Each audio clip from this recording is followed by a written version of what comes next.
Mungkin sebelum kita masuk ke materi, barangkali sedikit saya mencoba menanggapi yang pernah tadi disampaikan baik dari Pak Arianto, dari Pak Adi Parmana, kemudian dari pembicara dulu lah. Barangkali ini yang mungkin sedikit barangkali untuk bisa kami sharing lebih dulu sebelum masuk ke materi saya. Pertama terkait dengan masalah tadi kan dari topiknya adalah menyangkut keseimbangan neraca. Jadi kalau kita bicara masalah kemampuan kita, kemudian dari penetrasi kita yang masih rendah, mungkin tentunya kita akan melihat terkait dengan aspek kepatuhan, Pak. Jadi kita karena juga sama dengan bank, bahwa kita pun ada namanya limit mengenai batasan eksposur yang bisa kita serap. Termasuk di asuransi pun sama, jadi kita juga ada menyangkut masalah batasan yang kita menjadi retensi sendiri, dan itu pun tidak lepas dari modal, equity. Ya tentunya kita pun tetap tidak lepas dari kepatuhan kita terhadap batasan limit eksposur yang bisa menjadi retensi sendiri. Sehingga memang sangat perlu sekali kalau kita memang tetap komplai untuk meningkatkan retensi, meningkatkan penetrasi, ya tentunya kita bicara masalah peningkatan equity. Nah, kemudian tadi juga disampaikan menyangkut masalah, kalau nggak salah catatan saya ini, ternyata itu antara literasi sama inklusi. Jadi agak mungkin menarik perhatian bagi kami dari kacamata kepatuhan. Karena memang kalau kita dari sisi kepatuhan tentunya lebih mengarah pada bagaimana kita komplain dengan peraturan perundang-undangan yang berlaku. Nah, kalau kita lihat dari sisi literasi dan inklusi, kalau saya lihat kayaknya itu inklusinya itu lebih tinggi daripada literasi. Jadi kalau nggak salah catat, saya adalah literasi itu kalau untuk yang di asuransi sampai 19,4%, sedangkan yang inklusi hanya 30, inklusi sudah mencapai 33%, lebih tinggi. Nah, satu hal yang mungkin barangkali saya tergelitik dengan data tersebut, artinya bahwa yang menggunakan transaksi atau membeli produk asuransi itu baru tahu pada saat dia bertransaksi. Nah, ini yang jadi pertanyaan, seberapa jauh kita memahami karena tidak lepas dari ketentuan perundangan yang terkait dengan perlindungan konsumen. Itu jadi menjadi gambaran yang harus jadi perhatian. Kemudian berikutnya juga menyangkut masalah ada kita sekarang masuk ke era digital transformasi. Yang tentunya kita juga melihat bahwa sekarang dengan digital, meskipun juga ada yang menerapkan lebih mungkin dari awal sudah melaksanakan, tapi kalau di era sekarang ini semakin terasa sekali apalagi dengan kondisi COVID. Hal yang sangat mendasar terkait dengan konsumen bahwa dengan adanya digital transformasi, banyak sekali transaksi-transaksi di mana konsumen itu terlibat dalam proses. Artinya sangat dituntut bahwa masyarakat konsumen itu harus memahami dari sisi pemahaman proses bisnis. Karena apa? Kalau tidak ada risiko-risiko yang kemungkinan menjadi kejadian yang akhirnya dampaknya merugikan konsumen. Nah, ini mungkin sekilas tadi yang saya coba kita perlu di garis bawahi tadi ya, mungkin dari kacamata kepatuhan. Intinya bahwa menjaga keseimbangan ekspansi bisnis berbasis kepatuhan, tentunya yang menjadi tolak ukur adalah bagaimana kita di dalam menjalankan bisnis dan operasional itu selalu memenuhi ketentuan perundang-undangan. Nah, dengan kondisi saat ini yang mungkin barangkali dari berbagai macam pertemuan kita sudah memahami dengan adanya dampak corona, ya tentunya kita melihat bahwa ada perubahan behavior, ya yang kalau kita lihat juga ada industri-industri yang juga akhirnya turun, ada juga yang juga mengalami pertumbuhan. Tapi intinya bahwa di dalam pandemi COVID-19 ini, satu hal yang pasti bahwa ada perubahan behavior masyarakat. Yang tentunya itu juga akan berpengaruh bagaimana kita berinteraksi atau dalam bertransaksi terhadap produk-produk yang juga dipengaruhi oleh perubahan dari behavior masyarakat. Yang tentunya tidak akan lepas tergantung dari segmen-segmen yang telah dipilih oleh masing-masing perusahaan. Nah, mungkin ini sekilas yang mungkin barangkali menjadi perhatian. Nah, dalam konteks topik bisnis berbasis kepatuhan, tentunya saya juga dengan kacamata kira-kira apa saja sih yang menjadi area risiko sehingga kita menjadi tidak patuh dengan melihat kondisi yang saat ini berkembang. Nah, mungkin tadi juga disampaikan bahwa kayaknya banyak calon customer, mungkin masyarakat masih menilai yang kurang positif terhadap bisnis asuransi. Jasa kita adalah jasa proteksi yang tentunya ujungnya diharapkan oleh masyarakat pada saat dia majukan klaim itu jelas prosesnya. Apa yang menjadi hak dia. Dan intinya tentunya merupakan gambaran bahwa itu salah satu bagian yang penting dalam kita melakukan literasi kepada masyarakat. Tidak hanya sekedar meningkatkan potensi, juga di situ adalah sebagai salah satu upaya kita menghindari kita itu melanggar peraturan menyangkut masalah perlindungan konsumen. Nah, hal area yang perlu menjadi perhatian di sini, mungkin kita juga melihat dengan adanya behavior yang berubah, kebutuhan berubah, tentunya perubahan mengenai kebutuhan terhadap produk-produk asuransi itu pun itu akan semakin berubah. Nah, ini hal-hal yang mungkin menjadi perhatian. Next. Next. Nah, ini lanjut ya, jadi mungkin barangkali tidak perlu saya jelaskan karena hanya menyangkut gambaran yang terkait dengan pertumbuhan dan yang sudah kita bahas bersama. Lanjut ya. Lanjut. Nah, ini mungkin sekilas tadi yang coba kita tangkap dari apa perkembangan pemantauan kita dan adanya bisnis yang terkena impact baik positif maupun negatif dari kondisi pandemi. Itu kalau saya lihat itu untuk industri dengan tren positif pasca pandemi adalah dari UMKM, logistik, agriculture, telco, elektronik, farmasi, kebutuhan utama, dan tekstil. Namun, yang mengalami dampak negatif adalah pariwisata, hiburan, keuangan, otomotif, konstruksi, dan pertambangan. Ini hanya sekilas bahwa tentunya ini adalah kalau dari si asuransi, itu tentunya akan yang satu sisi bisa berdampak pada pertumbuhan produksi, ada juga menjadi penurunan. Tapi hal yang mungkin sekilas baca bahwa memang kalau kita dari sisi asuransi itu kita yang dari kebetulan dari kami ya di Brins ya kita saat ini kita belum berimpact secara langsung.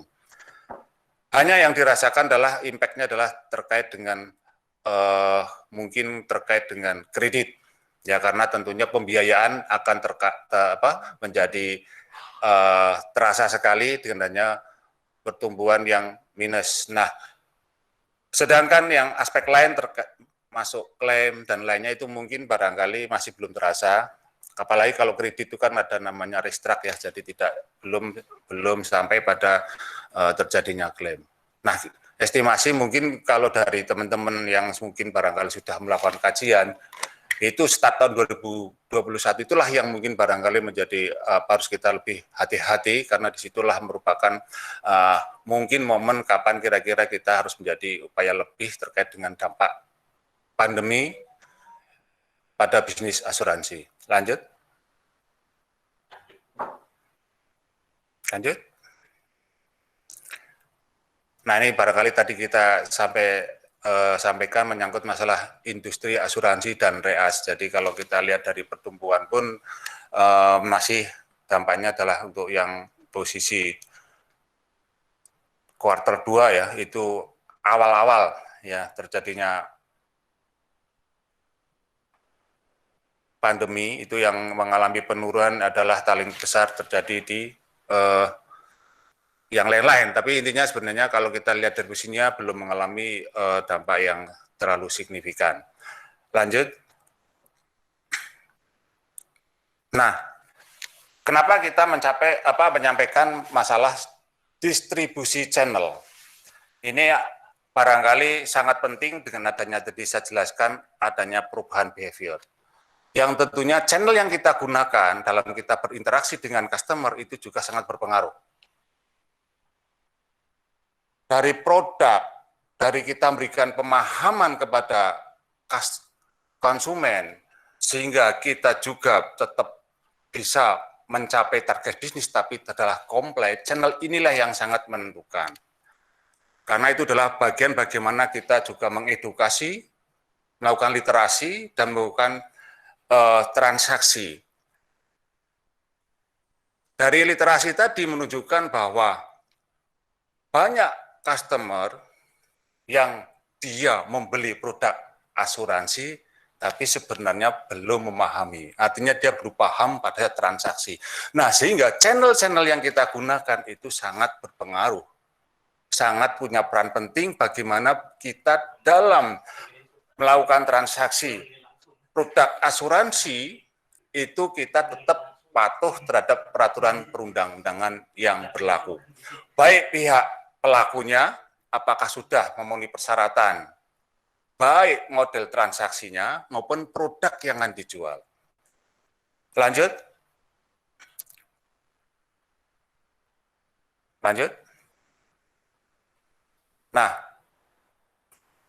hal yang perlu diperhatikan di sini adalah terkait dengan penetrasi bisnis, aspek kepatuhan megang peran penting yang harus dimonitor baik dalam pre-sales maupun post-sales. Ada hal yang mungkin perlu menjadi perhatian dalam pandangan kami sebagai salah satu kontribusi. Saya akan bersharing pada hari ini. Tentunya saya lebih memfokuskan kepada kondisi yang current, bagaimana dengan kondisi saat ini sehingga kita tetap bisa memenuhi aspek kepatuhan. Lanjut. Pertama, terkait dengan kepatuhan adalah mungkin ada beberapa ketentuan yang menjadi perhatian yang mungkin kalau kita lihat dari kondisi current sangat-sangat berisiko kalau kita tidak keluar dengan baik, yang bisa berdampak kita tidak komplain.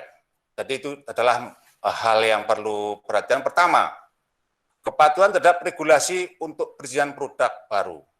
Ini tentunya penting karena kita sebagai salah satu lembaga keuangan tidak boleh dengan serta mengeluarkan produk yang belum mendapat izin dari regulator OJK.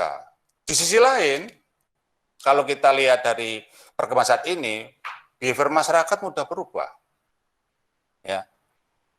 Sehingga kebutuhan berubah. Dengan persaingan yang tinggi, apalagi kalau dengan kondisi pasar saat ini, kalau kita tidak kurang memperhatikan terhadap ketentuan-ketentuan, bisa saja tanpa sadar kita melakukan produk yang sebenarnya belum dapat izin dari OJK. Nah, ini juga menjadi hal yang perhatian bahwa bagaimana memastikan bahwa setiap produk yang kita launching adalah telah mendapat izin dari OJK. Yang kedua, terkait dengan perlindungan data nasabah atau data pribadi. Ini penting sekali. Pertama, apalagi kita sekarang sudah menggunakan digital, apalagi kita sudah mengenal namanya big data. Di dalam Permenkominfo sudah diatur bahwa data pribadi itu adalah data yang harus dirahasiakan. Kalau kita akan men-share data pribadi customer kita, tentunya harus ada persetujuan dari pemilik data itu. Nah, ini penting barangkali yang harus menjadi perhatian, bagaimana supaya dengan adanya perkembangan digitalisasi, yang semua by system, data mudah kita capture, juga kita dalam penetrasi ke dalam pasar juga melibatkan channel-channel yang tentunya tidak lepas dari data pribadi yang kita capture dan kita berikan, kita keluarkan, itu kalau tidak hati-hati bisa menjadi kondisi bahwa kita tidak memenuhi ketentuan perlindungan data pribadi. 5 menit lagi ya Kak ya? Ya Pak. Yang kedua adalah terkait dengan transparansi dan keterbukaan. Ya, ini tentunya terkait dengan bagaimana kita membuat informasi yang seimbang. Akan terjadi pada saat kita bertransaksi. Jangan sampai produk yang kita jual kepada customer keliru. Kemudian waktu kita bertransaksi juga harus jelas. Contoh misalnya terkait dengan risiko yang akan kita cover, maupun bagaimana mengajukan klaim. Nah, ini juga tidak lepas dari perlindungan konsumen yang harus menjadi perhatian. Nah, ini tentunya tidak lepas juga dengan kondisi yang literasi masih rendah, tentunya PR kita sangat berat dalam melakukan edukasi kepada masyarakat. Nah, kemudian yang berikutnya adalah menyangkut masalah bagaimana proses pelaksanaan ini. Nah, tentunya kita tahu bahwa risiko kepatuhan adalah bagian dari risiko yang lain, yang tentunya akan terjadi embedded di dalam proses bisnisnya. Sangat penting tentunya bahwa di dalam penerapkan supaya kita tetap komplain, tidak hanya sekedar kita membentuk fungsi kepatuhan, tapi ada hal yang penting. Bagaimana kebijakan kepatuhan itu embedded di dalam proses bisnis yang tentunya penting bahwa dalam tahapan kita menerbitkan suatu kebijakan yang dan prosedur di dalam proses bisnis itu sudah include tentang built-in pengendalian risiko kepatuhan. Dan yang tentunya perlu ada juga menyangkut masalah fungsi-fungsi yang memang sudah ditunjuk bertanggung jawab dalam membuat suatu prosedur dan SOP yang tentunya sudah memahami ketentuan-ketentuan yang berdampak pada transaksi-transaksi yang akan dilakukan oleh jajaran sampai ke di level lapangan, di unit kerja operasional, tetap memperhatikan mengenai aspek-aspek kepatuhan. Nah, ini mungkin barangkali yang penting bagi kita supaya kita bisa tetap menjaga dengan kondisi bisnis asuransi yang masih rendah literasinya. Dan kedua, terkait dengan perkembangan saat ini yang lagi pandemi COVID, yang terjadi perubahan yang mendasar tentang behavior dari customer kita, tapi kita tetap bisa menjaga bahwa kita selalu comply terhadap ketentuan. Terkait juga bagaimana implementasinya dalam good corporate governance. Dan saya tidak akan panjang lebar good governance, karena mungkin dari depan sudah dijelaskan, karena juga ada batasan waktu juga. Jadi mungkin kira-kira ini yang barangkali bisa sebagai sharing, bahwa intinya bahwa perlu kita memastikan bahwa setiap proses bisnis harus tercover dalam SOP yang sudah built-in pengendalian risiko kepatuhan. Di mana mulainya? Tentunya setiap SOP harus melalui proses uji kepatuhan. Dan ini adalah satu peran dari fungsi kepatuhan dalam menjaga supaya perusahaan itu tetap komplain dalam kepatuhan. Mungkin barangkali itu Pak, yang bisa kami sharing. Pak Edi, terima kasih. Wassalamualaikum warahmatullahi wabarakatuh. Waalaikumsalam warahmatullahi wabarakatuh.